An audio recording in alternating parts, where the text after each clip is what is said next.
Hi everybody, Matt here from Matt Likes Comics. Before I get started into my topic of the day, I just want to say thanks to a few people out there for being really cool.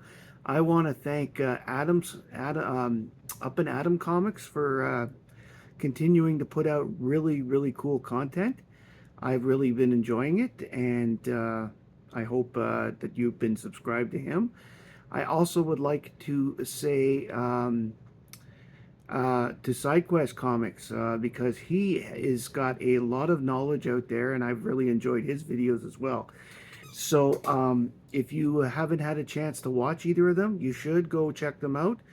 They're both on YouTube. They both got some interesting content, and they're a lot of fun. They're a lot of fun to watch.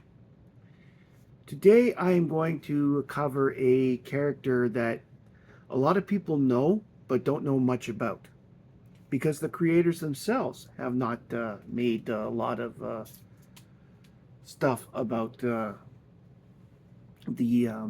this character.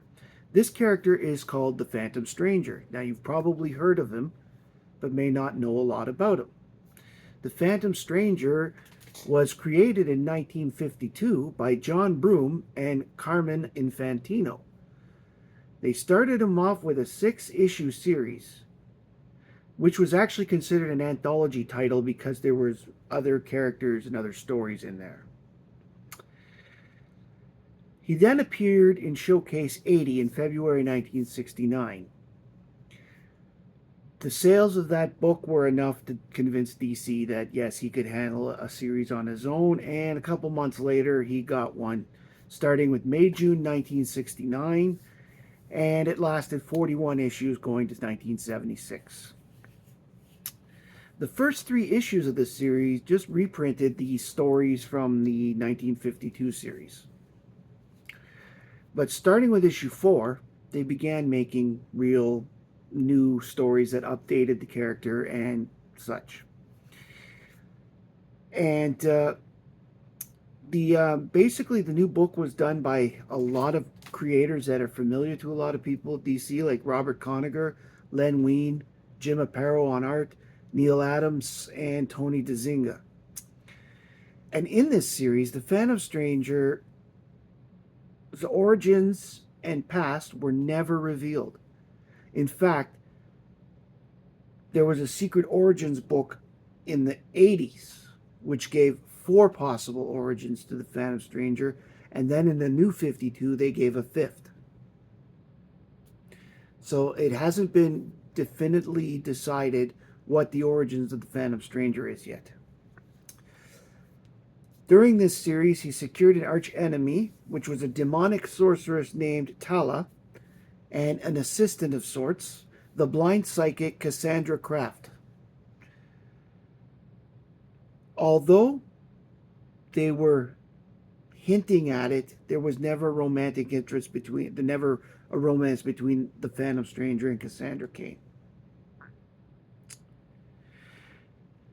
Some of the issues had a backup story feature in them, some after a little bit.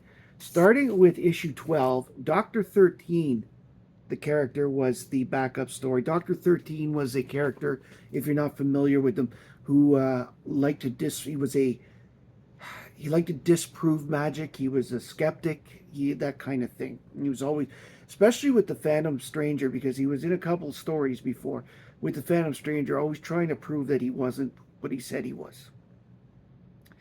Then, starting issue 23, the backup became Frankenstein, which was the first time Frankenstein was done in the DC universe, and it is the Frankenstein character that continues to this day. That is a member of Justice League Dark. The Phantom Stranger still makes appearances to this day. He had a backup stories in 12 issues of Saga of the Swamp Thing, had his own miniseries in '87, and there was a storyline in a few issues of Action Comics Weekly in '88. Then he got a new series completely in the new 52, which lasted 22 issues and brought in yet an even another potential origin.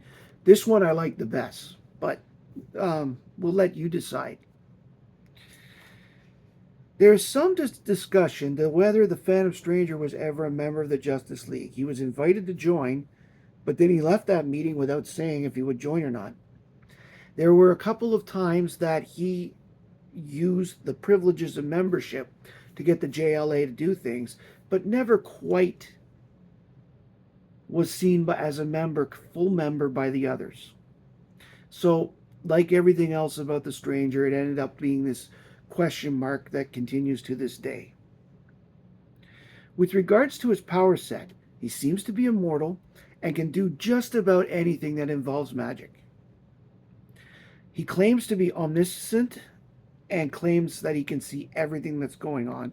And according to some people at DC, only the Spectre from a dark character is more powerful than the Phantom Stranger.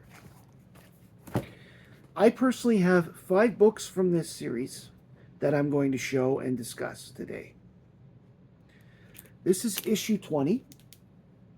It's called A Child Shall Lead Them.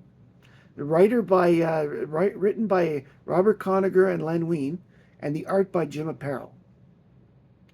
The Phantom Stranger has arrived in an Asian village where have seen their recent Lama slain by Kamet, the evil magician.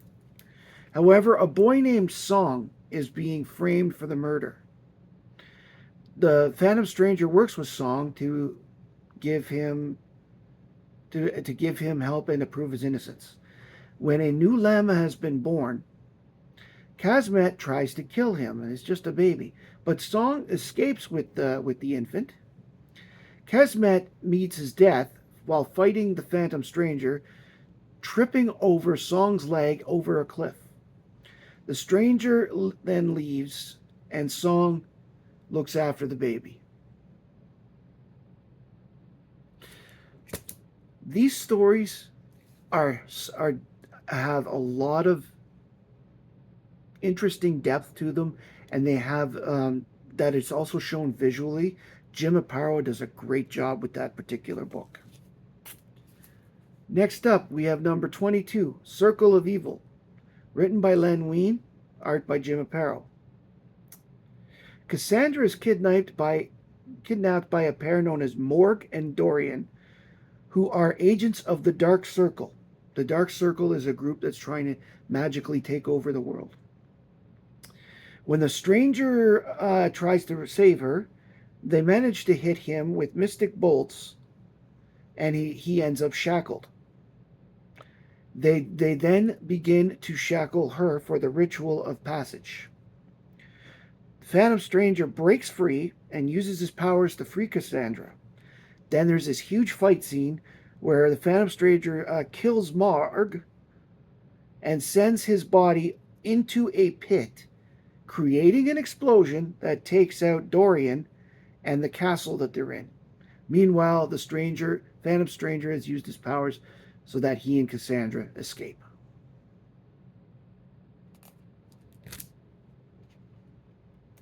Next up, I have issue 23, which is, as I said, the first appearance of Frankenstein in the DC universe, but also a pretty cool, I just love this cover. Look at this cover. It's one of my favorite Aparo covers. This is called Panic in the Night. In their quest to end the Dark Circle's reign of terror, Cassandra and the Stranger end up in Paris. The city has been terrorized by a Quasimodo, and the Phantom of the Opera.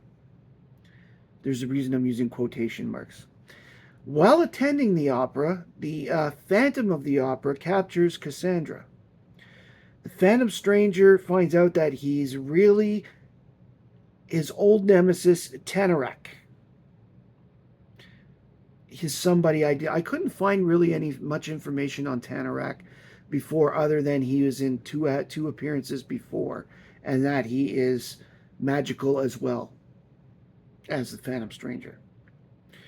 The Stranger manages to convince Tamarak that the Dark Circle will not allow him to become immortal, which apparently is his goal in life.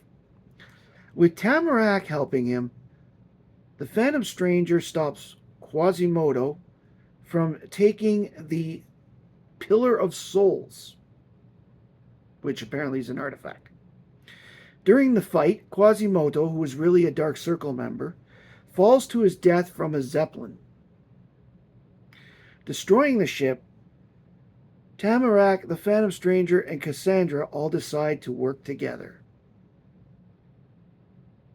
Pretty cool. My next two books I have a special guest, and that special guest is another member of Justice League Dark. And that is Deadman. This is issue 33, and the story is called Deadman's Bluff. The story is written by Arnold Deck, and the interior art is done by Mike Grell. Jim Aparo did this cover, though. When the owner of the Ubrick Investment Corp., who is also a crime boss, goes to see his doctor, known as Dr. Zorn, the doctor uses his power of manipulation to get Ubrick to further his own agenda. He learns that Ubrick was involved in the death of Boston Brand, who is Deadman, if you're not aware of that. He records a conversation with the Phantom Stranger, and then he makes a tape from this conversation that makes it look like the Phantom Stranger was Brand's killer. Once Deadman arrives, he possesses Dr. Zorn and plays the tape. The Stranger, though, manages to defend himself, and Deadman learns the truth about Ubrick. Deadman decides to possess Ubrick and go to a crime boss meeting to get some more information about what led to his death. However, when they note that there's an FBI undercover agent there and who's been discovered and is about to be killed, the Stranger convinces Deadman to allow Ubrick to die instead by jumping in front. Deadman is pissed, but allows this to happen, and he leaves right after. After the FBI man has wrapped up everybody, getting them arrested and such, the Phantom Stranger leaves too. The last issue of the series I have is issue 40, In the Kingdom of the Blind. And as you can see, it's another Deadman cover. This one was actually written by Paul Levitz, a personal favorite. And the art, including cover, was done by Fred Carrillo. With Deadman's help, the Phantom Stranger, begins delving into the mystery of why he has been drawn back to Cassandra, who now teaches at a school for the blind. They broke up their partnership a few issues back. I have read a lot of these stories, but I don't own a lot of the stories. So he sends Deadman to watch over her. Meanwhile, a Dr. N. Sign, who has recently become blind due to the actions of the Phantom Stranger, decides that he's going to strike at him by summoning a demon. When the demon attacks Cassandra and her new friend Adam, the Phantom Stranger and Deadman work together to try and destroy it. This episode makes the Stranger think that his work is not done elsewhere, and he disappears. Dr. Sign is determined to see the Stranger dead. Now, this being issue 40 and the run going 41 issues, it's obviously the second to last issue, and things actually do get wrapped up pretty well. If you were to read 41, you'd understand. I'd give a synopsis, but I don't have the book, and I like to do synopsises only of books I have, for the reason that when I go through them, they're books I have in front of me and can see what's actually going on. I liked this run of the Phantom Stranger. Like all the other Bronze Age horror dark books that DC put out in the 70s, it's well written because a lot of the same writers wrote on it. And with Jim Aparo art, you cannot go wrong. Basically, Aparo was working on two characters at the time. He was doing Phantom Stranger 1 month and then Aquaman the month after, and Brave and the Bold all the time. So he was a very busy man at DC and very prolific. And it makes me a big fan. It's one of the reasons I like him, is that there's a lot of his work that I can look at. But the Phantom Stranger as a character itself really fit the bill for a character that they developed over the story, over the issues, but never delved into the background. So what you had was any writer could come along and interpret his background in any way they wanted. I loved the last one. Uh, they're all biblical. All five that I've seen have to do with the Bible for one way or another. That he's this character, the wandering Jew, or this character that, or this character that. And number 5 had him as Judas Iscariot, and that was my favorite because that one actually made sense, because they actually tried to use that as his origin in the New 52. I love the Phantom Stranger. Um, he's a great addition to Justice League Dark, and he's a great character that you can use anytime a character needs a Deus Ex Machina. Oh, the Stranger is here, therefore everything is fine, which is how he was used in the JLA. Anyway, if you like this video, please like, comment, and subscribe below. I now have memberships to the channel. If you feel like joining up, you can. There's a button right below. But the important thing is, I just want you to enjoy watching the video, because as much as I enjoy making them. The Phantom Stranger has a unique place at DC. And more of these Justice League Dark characters, as I call them, even though they weren't all in the Justice League Dark, and the Dark itself didn't come along till the New 52, they deserve a lot of love.